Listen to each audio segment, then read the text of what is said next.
All right. So 2019 has been a year. Now, I want you to think back with me. This may make you feel old. It makes me feel old. 5 years ago seems like a long time. And it seems like an even longer time when Megan Steele, when I think about how old she was 5 years ago. 14 years old 5 years ago. Wasn't a Christian, baptized by her dad here. And I'm right on that, right? Am I right? Am I correct? Okay, if I'm wrong, you'd have to correct me. Baptized here and then leading you guys in worship 5 years later. It's been a really, really, really awesome 5 years. So, yeah. So if you're new here, my name is Dustin. I'm the pastor of the Albertville campus. And we're so grateful for you to be here, and we want you to be a part of this.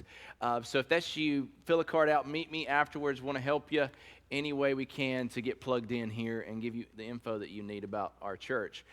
But there's something better than me talking to you, and that's you hearing the story of these folks and how God has worked in their lives through Connect Church. So that's what we're going to do. We're going to do some interviews today. So first up, Scott Jones. Are you ready? Yes. Oh, they had you all in the dark, and now they put the bright lights on you. Thanks All right? Scott, tell us about the journey that led you and your family to Connect and how you knew that it was where God wanted you to be. Okay. First of all, I want to apologize. I told some of your kids that we were having a puppet show and then a T-shirt cannon. So, sorry, kids. I was kidding. I know you look disappointed back there, but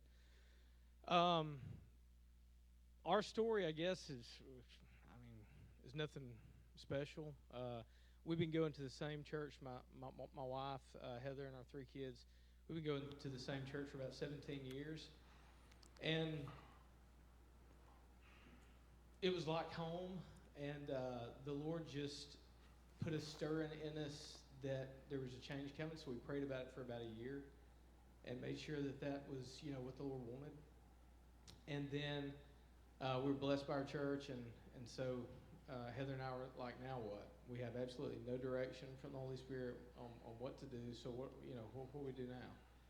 So we started visiting around, and we called it our North Alabama tour of churches. So after every service, we'd go through the list. We liked this, we didn't like this. Color of the carpet was wrong. I'm just kidding. But we went through hey, we like this, we don't like this. And we were getting kind of discouraged because we'd been through 6 or 8. Hun is a bunch. My wife's back there. I'm getting verbal cues from her. She's telling me what to say. I can't read your cue cards. But that's 6 or 8. And so we didn't really know this was a church. My buddy said, I asked him, I said, there's a Connect Church sign up there. And he said, I think that's like an office or something. And I said, oh, okay, well, are you sure? And we got to check, and he said, no, there's a church up there. So I told my wife, I said, we'll visit this one.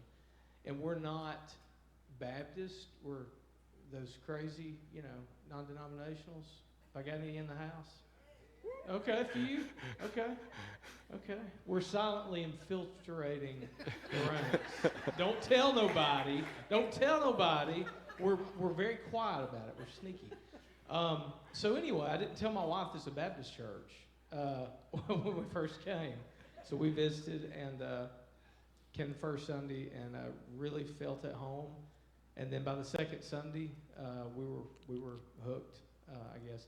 And it's neat for us. I know they're giving me the hook sign back there, but it's neat for us because we look at our church family like our family, and we were used to that. But we'd never before, because we grew up, or we were kind of different. I guess we started out young, and whatever. That's a whole other story. We'd have to, Right. We don't have time for that one. Yeah, that's like a Wednesday night talk.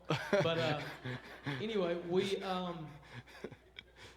for the first time have made church friends, which is different than church family, and it's really awesome. Life group allowed us to reach out and branch out and get to know folks, and even outside of life group, there's people that we group text and send stupid emojis. Kids don't say stupid, sorry. But it's more than just a church family. We've found a lot of friends here, and that's really cool. So, Awesome. did that answer it? No, perfect. Great, thank you. Rachel, you ready? Pass that, yeah. Is it unmuted? Yeah. So, Rachel, how long have you been here? 4 years? Is it 4 years? 4. So, I was thinking that. So, share with us kind of what God has done in your life in the past 4 years through Connect and just all of your life. I think it's an awesome story. Okay. So I guess my story is a story of running from God. I told my little boy right there just staring at me that I wouldn't cry and embarrass him this morning, but I really can't make any promises. So I grew up in church. My mom always had us in church, and it was primarily my mom that had us in church. And I went to a church here in town. We were there every Sunday, every Wednesday, every time there was a camp. But at some point, the church lost track, and there was a split. But what I got to see as about a 14, 15-year-old girl is that all the Christians that I looked up to my whole life became very ugly to one another. There were prayer meetings and church meetings after church, and they were arguing at each other with a microphone, and that's what I got to see. So the church split, and my mother and I went off to the split part of the church, which eventually ended up in that building right out there. When I started church here, it was a very active church. Everybody was on fire for God, but I was still kind of a little bit untrusting of the people that I was in church with because I had just seen how they acted. So doing what I did best, I kind of ran, and I decided to ask the church if they would pay me to come to church, and I got a job working in the nursery. So every Sunday and Wednesday, I was out there in Dustin's office with a bunch of bed babies, and that's what I did. So fast forward, I graduated high school and started going to school at JSU, or SNE, then JSU, and I started dating my children's father, continuing to run from God. It wasn't important to me that he wasn't in church, and that wasn't important for him. But as we got married, we found ourselves struggling with infertility. So through those struggles, we wound up, actually, I need to backtrack for a second. When I moved to Coleman with my first teaching job, I knew again I needed to be in church, so I found another job in a nursery at a Methodist church. It felt wrong not to be there every Sunday and Wednesday, but I just also didn't want to be in church. So struggling through infertility and first having a miscarriage and then finding ourselves pregnant with the triplets over there, we were in church at the time. We did eventually find a church out in Hansville that we really loved. It was a lot like this one, and things were going well for us at the time. Unfortunately, the marriage dissolved pretty quickly, and then I found myself angry again and decided it was time to do some more running. Eventually, I came back to Albertville and moved in with my parents because I could not afford triplets as a single mom. And I plugged myself into the church where my mom was attending, which was the one that had split off, and I never felt like I was home there. I just turned myself off emotionally, was going through the motions, and I found myself serial dating a series of unfortunate events, trying to find in people what I was needing from God, and found myself pretty broken. So one day, I called, I guess it was the music director at the church that I was attending. I don't know, I think it was probably a Tuesday, just a random day of the week. I said, is there anybody at the church? He said, no. I said, could you let me in? He came up there, and I think I just laid on my face at the altar for about 2 hours. And that was when I knew I didn't belong there anymore. I visited around until I found myself at Connect, and I just felt like I was at home.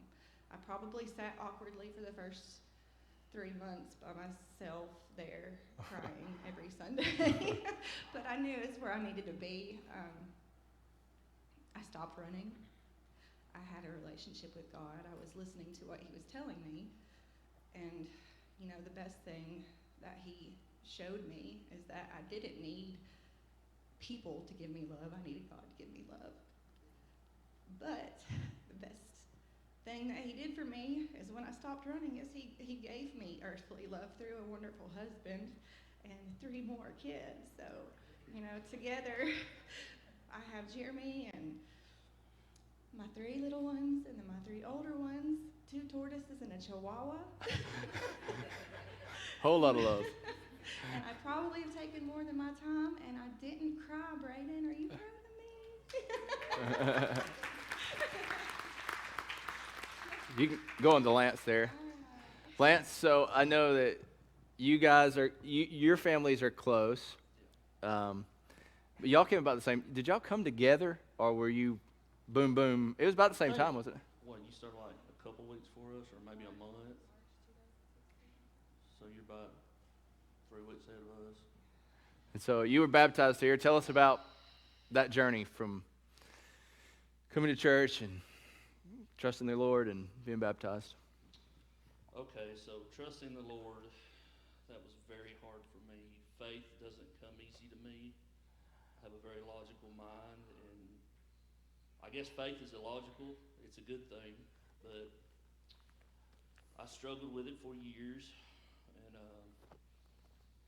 I had friends trying to get me to believe, and it just wasn't coming to me.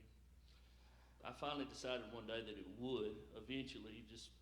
I couldn't force it. So Laura and I got married in '02, and growing up, I really didn't know what I wanted to be, except that I wanted to be a husband and a father. Half of it came pretty easy, and we had trouble with fertility, like Rachel did. She put us in touch with her people. We did the fertility drugs and stuff, and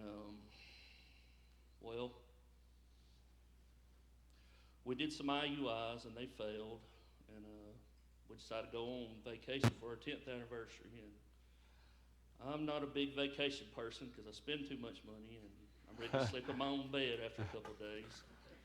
So she talks me into going. She says, "Look, you want to go to all the MLB ballparks, so we'll go to Milwaukee. That's my other team." So we go up there for a 3-game series. We do an IUI, I think, the day before, maybe 2 days before. Then we get up, we drive all day to get to Milwaukee. We go to a concert that night. I've been up for 20 hours, but I can't sleep. So I get up out of bed and I sit up and I thought, I have got to turn my brain off.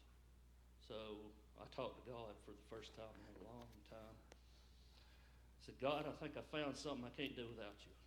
So if you would, help me out here. I want to be a father." And he answered me, which is really weird. He spoke to me. I mean, I didn't hear a voice of Johnny Cash or James Earl Jones or whatever he sounds like. And he said, "I've got this. Go to bed, you'll be a father." And from that moment I knew. And if your faith doesn't start to grow after that, then it's not going to. So, we have a great vacation. The Brewers swept the Reds, and we come home, go back to our lives. A couple weeks later, she goes and does her pregnancy test. And like I said, we've been through it before and it failed, and I knew it was going to fail every time, but this time I didn't. And so she goes to take the pregnancy test, and I come home, and I already know that it's going to be positive. Of course it is. The baby tries to come 3.5 months early, and I thought, oh, we've already lost it. And God showed me some signs. He said, "I don't know if you misheard me, but I told you that this was happening." And we saw several signs along the way that just kept growing my faith, and I knew everything was going to be okay. And so that's how I came to trust God. Awesome. Do you have any more? I was gonna ask about you being baptized here because you were baptized here that Right. second year, but it's okay. I think it was in November of that first year we were coming. Mm-hmm.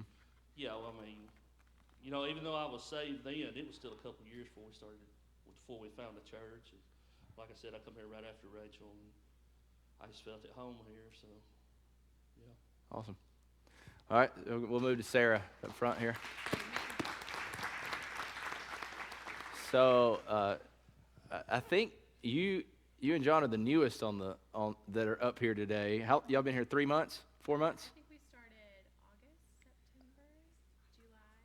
September, July. John, when did we start coming here? August. It's already felt like a long time, but it's been great. It's been an awesome few months. August. Cool. So you guys are plugged in. I mean, you're serving, you're singing, you're in life group. Tell us about life group. What does it mean to you? Yeah, I'm just going to ahead and say that I feel really a lot of pressure because Chase is up here plugging life groups, and then I get the life group question. Like, tell all the new people about life groups. So I feel a little extra, just a little extra pressure to make them feel like a really, really good thing to do, which they are. No, we started here in August, and we had actually transitioned out of the church that my husband had gone to for over 30 years. And we had a similar story to Scott where it just felt like an internal change. Even though we tried to use external excuses, it was really, we just did not feel that sense of community, even though we had a lot of family there, and it was a church that everyone knew everyone, but there is that feeling of people care about us, but there's just no community within that church that we felt like we could really plug into, because we were sort of a weird age, because we were really the only people our age there, aside from a few other couples, but we were all just at different stages of life. And so when we first started talking about here's what we want to do, here's what we would like for our church to be. At this point, we only had one daughter, now we have two. And first of all, we really cared about how they would raise our children, because if we're trusting people to pour who Jesus is into our kids and to help raise our kids with us, then that was very important. And another thing is that we wanted community wherever we went. And that is such a difficult thing to find, because we started visiting a large church, and immediately it was nothing but small group. Like, you would meet on Sundays, but everything else was a small group, and then there are so many options, and it's so overwhelming, and then we wound up not staying with that church, and then we honestly did not really visit anywhere. Like, after that point, we had decided to go ahead and have another baby. While we did not have a church home, we had really nothing. So during this period, we had a child, and then it really started to hit home with me that I was like, we have to find somewhere to raise our children. And my older brother and my sister-in-law actually go to the Gunnersville location, and that's where I'm originally from. And at first, John and I were like, that's way too far to drive to visit a church, because we live in Attala. And my brother basically said, well, they have a location in Albertville. And so we visited here, and we've been here ever since. But the great part about Life Group is because John and I both consider ourselves introverts, and it's kind of hard to show up at a new church and to immediately make friends. And it's ironic, because my job literally is to talk to strangers.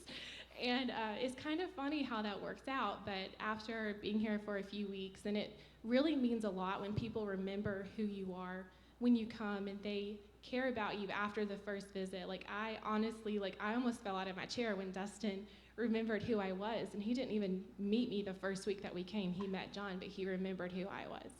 And just that feeling of, hey, I've got you, no matter what. And then after a few weeks, we kind of went back and forth. We really wanted to learn about the church first before we jumped, full hearts into it. And we came across Justin's group, because we do live a ways away. We have children, and Justin's group meets right after church. And so we're like, okay, great.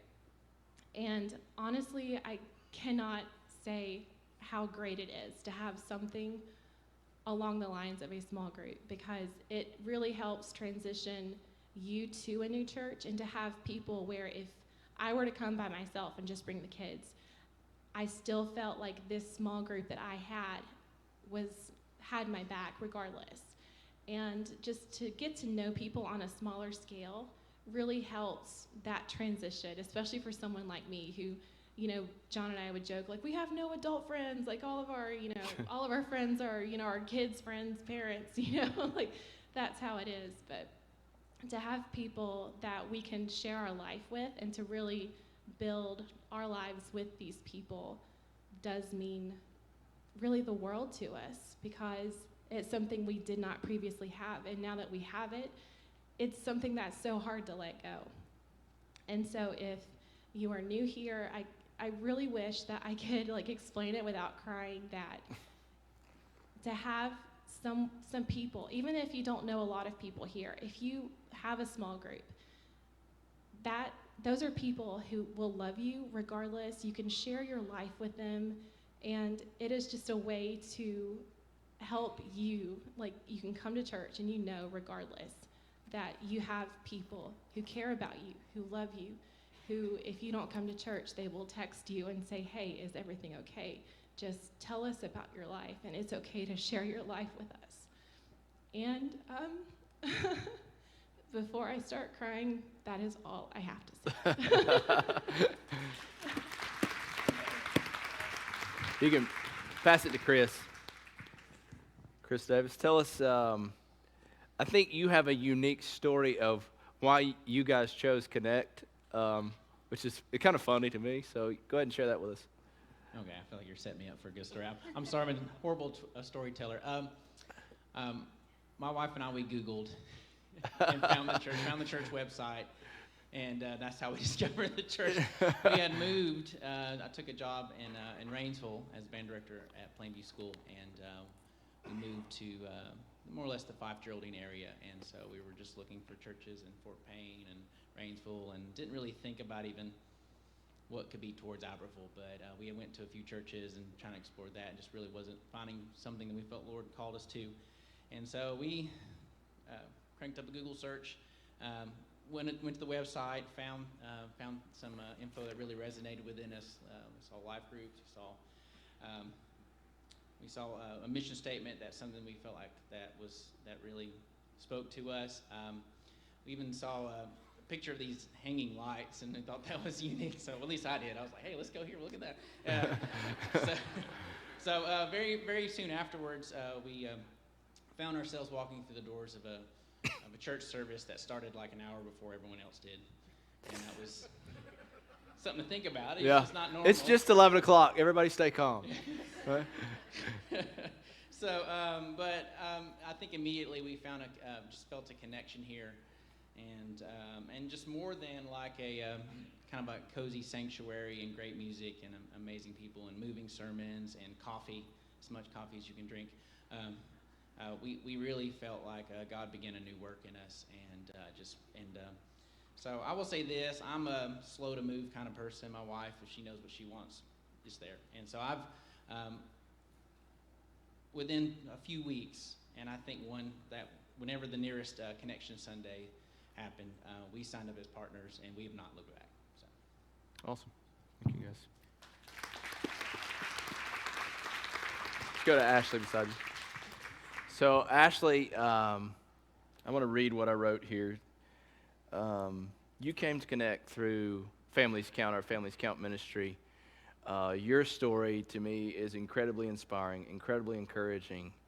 So, tell us what God has done in your life in the past, let's say, a year? 9 months? It's been about a year. February will be a year. Awesome. Tell us how God's worked in your life. Well, see, last Valentine's Day, my kids were taken because I made mistakes and I let my addiction get the better of me, and I was just slowly falling back into the spiral of my addiction. And then stuff happened, and my kids got taken. And from that moment, instead of using it as an excuse to go use again, I turned everything into getting them back. I signed up for Families Count because I had to do parenting classes to be able to get them back. And the first thing I did, I immediately called Lindsay, got set up, and then I started coming, and I met Dina and Matt, two of the most amazing people I've ever met. That they always would find a reason just to make sure that everybody was okay. They would talk to us. They would pull us off after class. I love them both. I really do. I thank them. They're the ones who encouraged me and encouraged me to come. And then I went to the budgeting classes afterwards. And then I got to know Lindsay and Dustin on a more personal level because it was just me in the class. Yeah. Hey, Like, apparently I'm class. the only one that cannot manage money.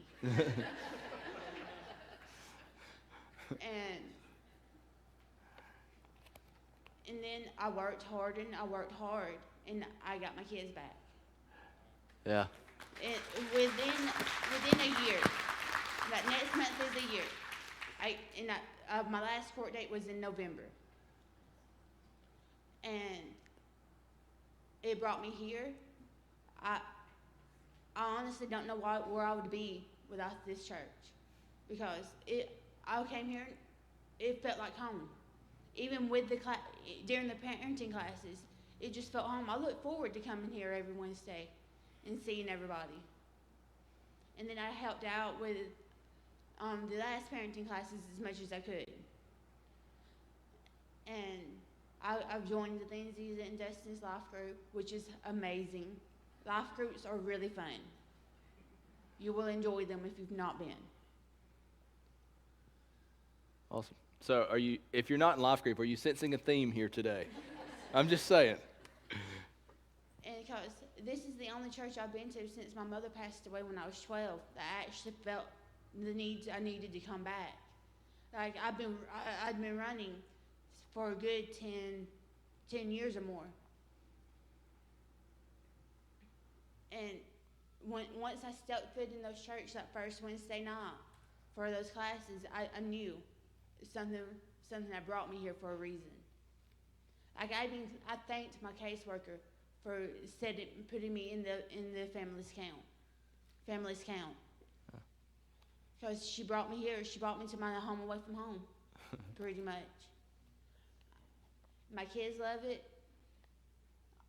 Like, Rose and Alexis look forward to coming here every Sunday that I'm off. And they can't wait for Wednesday nights to start back. They keep asking me, when they're going to start back. You said after the holidays. The holidays are over. Well, that's about it. That's good. No.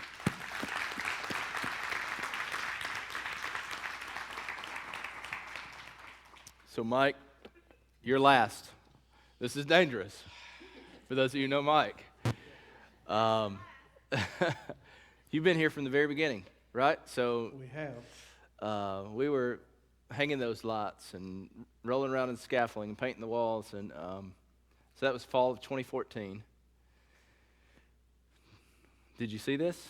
What did you see, or what is it like to think back? I know what it is for me, but I'm the pastor, so what is it like for you to think back on it? Well, it's exciting because when you first start on a project like this, you wonder, okay, God, is this really you? Do we really have an opportunity to reach the community here? And I knew Dustin's heart, so I knew that God had called him to that. And so, yes, I guess in faith I did. I saw this becoming what it's become to this point, and even greater than this, because God is not limited by our abilities and talents. And he's the one that's causing the increase. And we all recognize that. And so it's exciting to see God move in this place and see the growth of not only the numbers of people, but to see the spiritual growth in people here. People that came that were, maybe just kind of checking church out, because church can be a real bummer. I mean, if you sometimes, who wants to go to church? They're singing these songs that are 100 years old. I mean, come on, who wants that? So, and I know I'm the old guy here, but I mean, really, even I don't want that. That's how we ended up here, actually. So, Scott, it was dangerous for him to ask us to be on the panel together. Oh, no. we're kind of like that live album that you download. You know, there's going to be a lot of extra stuff in there. You're not sure if it's all going to be good. So anyway, but that is how we ended up here, because Keith had asked, or Dustin, I don't remember who exactly because it's been a few years and I'm old. So they asked us, Brenda and I, to come and be the old people here at the church. So, you know, so we came, and it's been exciting, because I think being around a group of people that are much younger than we are for the most part, and seeing how they are willing to lay down their lives to serve God is exciting.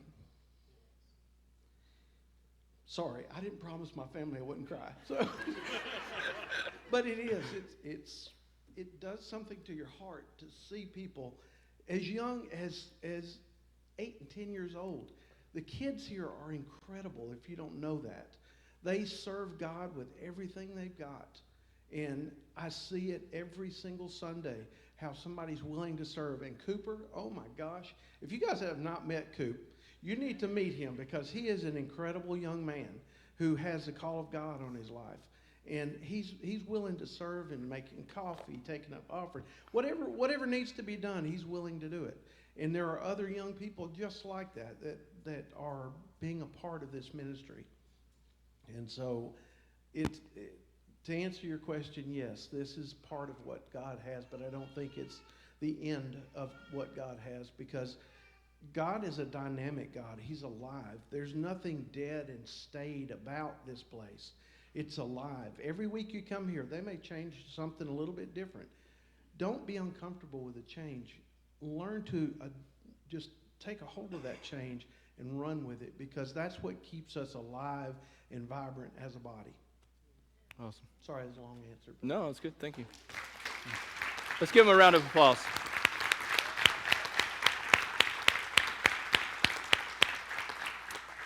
So I'm gonna take just a few minutes to kind of talk with you about 2019. I know we've had a lot of story here today, and I was just thinking about what 2019 was, and kind of put out that thing on Facebook. Hey, what's your favorite memory of Connect Church? We had quite a few. A lot of them, hey, it was when I got baptized. Zach said when I got baptized. Chelsea said when I got baptized, but also when the wasp landed on Justin. I don't know if anybody remembers that. I'd forgotten that. Obviously, for me, it was me baptizing my children. Some of you, it may have been, cooking food. It may have been the endless pans of dressing. It may have been knocking on doors and passing out that food to 750 people. Some of you, it may have been starting Families Count. Some of you, it may have been volunteering as a mentor in Families Count and working in that way. Some of you, it may have been working with kids on Wednesday nights or Sunday mornings. I know that's a tough one, right? So, but for all of us, we have memories of Connect Church in 2019, things to celebrate, and I think about Ashley's story. And Ashley, I think your story is my inspiration for 2020, that we would be a church, Connect Church Outreach, we would be a church that is known, that's our tangible expression of the gospel flowing and working through us is known by how we care for people that are in vulnerable situations. People that are far from God, that may feel hopeless or just totally forgotten by God. That's who I believe the church, not just this church, but the church is called to reach to, called to care for. And that is going to be our expression, our visible expression to the world around us, is how we care for the vulnerable in 2020. And so when I say 2020 and we look and say, what is God going to do in 2020? I don't know what God's going to do in 2020. I know what I would like for him to do. I know that I would like to see this room full twice, English speaking on Sunday mornings. I know that I would like to see a Spanish speaking service that fills this room on Sunday nights. I would like to see more people in group. We saw 70 people. Think about this. Ashley's the one that we can celebrate. We saw 70 people come through Families Count to get their kids back this year. Yeah. But I want to see more. But here's what I'm certain that God wants from his church. This is what I know God wants us to do in 2020. God wants us to be a church where the vulnerable are welcome on Sunday morning. where they can sit in the seats and they can find community and they can find someone who loves them and cares for them and will walk with them. We must be a church that with our groups, when people come into our homes, into our gatherings, and into that community, no matter where they are in life, no matter what their socioeconomic status is or what past they have or how twisted up and bad or good it may be, that they can come into that room and they can have friends who will walk with them on the path. We need vulnerable children in our children's ministry. In who we're picking up on Wednesday night, who's coming in those doors. It's not just for our kids to learn about Jesus. It's so that kids who don't have hope, who don't feel the love of God, may feel the love of God, may know it, may see it expressed in our leaders, in our people. Same thing for our student ministry, students. It's not just for you to know and have friends, but that people who are in vulnerable, hard situations, who feel hopeless, might have hope through what you know and what you have. That is who we need to be in 2020. That is what we must commit to do in 2020, to walk out into. And it's going to require sacrifice from us. It's going to require giving up some of our comforts of just the comforts that community bring, the friendship that community brings. It's going to require us giving time and energy and effort, maybe to pick up kids from rough areas and vulnerable situations. Reach out to students at school who may not be in our group or our clique. But it is what God calls us to do. It's what Jesus has done. It is who he calls us to be as his church. And in 2020, I want to be that. I want to be that kind of pastor that leads that kind of people to do that kind of work. The question is, will you go with me? Will you be that with me in 2020? If we do, I agree with you, Mike. God's got more for us. He's got a lot more for us. Would you pray with me?